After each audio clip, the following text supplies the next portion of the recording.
sometimes young girls leverage their bodies just in exchange of sanitary towels. You have been dealing with ending the triple threat for quite some time. What is the general overview? What are some of the successes and the milestones so far that has been achieved? Thank you, Trevor. I think the first success is accepting we have a problem. And when we started this conversation is when we looked at our data, and thanking the media during COVID time for highlighting some of the incidents we've seen. But a case in Homa Bay County, we were just sitting in a meeting like this, and someone said there's a village where they can call 200 girls aged between 10 and 19, and they would show up in a meeting pregnant or breastfeeding, and they would come from a walking distance. And I decided to go there personally during the height of COVID to see if actually those statements were true. But then before then, I started looking at the data. 2016, there were about 23,356 children aged 10 to 14 that had come to the facilities as pregnant girls, mothers. 252,777 were between the ages of 15 to 19, a total of about 275,000. By 2018, when we were feeling the crisis, there were about 427,000 from the ages of 10 to the ages of 19. And last year, after some work we've done, the successes we've seen, we have reduced that number to about 260,734. So we are celebrating very, very small milestones. Yeah. But then our governor has said something.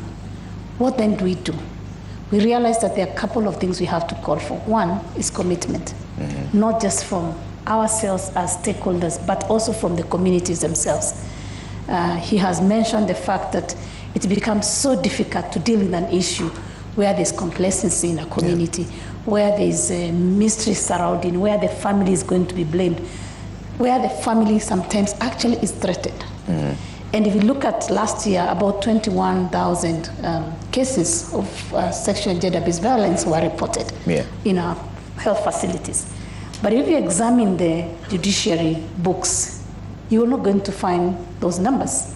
So there's a disconnect between what we see, the statistics we have, and what actually gets reported, and then what then communities do. So we thought that this unprotected sex, first of all, is what is causing the HIV infection. Yeah. But this sex sometimes is also unintended. It's because the girl never wanted to have sex. Actually, 71% of the girls, when they're asked, they say they wanted to delay sex, but something else made them want to have sex. One, they were forced. So it's something they're doing that they did not intend, but they are forced. Secondly, the circumstances. She has just explained to us. If my mother was from a rich background, we can confirm that actually the triple threat challenge is now becoming a challenge of inequality. It is a challenge that is following the poverty line. And this is why, for those 260,000 girls who got pregnant last year, the likely scenario and pathway they are going to follow is this. They drop off school. When you come to the facility, they don't turn up to the facility. So if they got HIV during the sexual exposure, they then are pregnant, they have HIV. By the time they go to deliver, it's even too late to give them any form of prophylaxis for the baby. And when you look at our data, about 50 to 60% of this mother who is likely to transmit HIV to the child is also likely not to have been educated. She's also likely to have been very young and not have the agency to even go to the ANC. Then when you move again across this girl, the child who is born to this mother begin to face similar challenges. In fact, in some of the areas we've gone, the mother of the child of the adolescent mother, as early as the age of 9, 10, she begins to face the triple challenge, all at the same time. Her mother was there, she's now young, she's unwanted, whatever place she is, because, if she's a girl mostly, they, at the age of 10, there are those relatives already who are seeing this is a girl of the other child who does not have any agency, so she becomes a subject of discussion, and anybody who plays on her knows that the family lacks the power to confront. So what you're saying is that it is an issue of inequality, it's an issue of poverty, it's a lens we have to wear. Yeah. Indeed, we have to tackle that challenge. Okay, and let me bring in Prof on this. Professor Janet Barasa there, what role does the First Spouses Association in LREB play in enhancing opportunities for both girls and boys? Because like what Dr. Masha is saying, this is a vicious circle that ends up being a poverty domino effect. That because you're not empowered in one way or another, you end up facing the triple threat. Thank you, Trevor. As First Spouses in the LREP region, our main focus is advocacy. And as First Spouses, we have coined the term woman. The term woman means word of mouth advocacy network.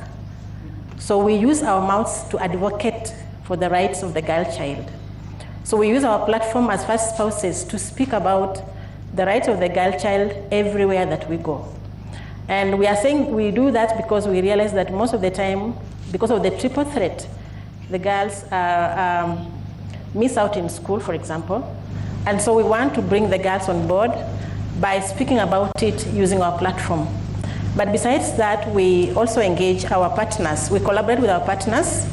Mostly we have UNICEF, we have KMET, we have USAID, we have Prof Fund, who help us to ensure that these girls are kept in school, first by helping us to run the menstrual hygiene programs in our counties. And the issue of menstrual hygiene has helped the girls to stick in school because it's the key thing that keeps girls out of school. For example, I'm in my periods, I have no sanitary pad, the boys will laugh at me in school, so I stay home. So menstrual hygiene has helped the girls to stay in school and have equal chances like the boys. But also, as we maintain the girls in school, we're also fighting the stigma. We want the boys and everybody else to understand that menstruation is noble and normal. It only shows that I am normal, I'm a normal girl, I'm very fertile, I'm going to be a mother in future. So our partners have helped us to ensure that the girls are staying in school. Yeah. But at the same time, we try to help in terms of policy implementation or sensitization about policies. For example, when we have the SGBV policy, when you have the gender bill, we ensure that we go out in the community to sensitize the community members. For example, in Kagamega County, we have gone to the community using the MCAs. Yeah.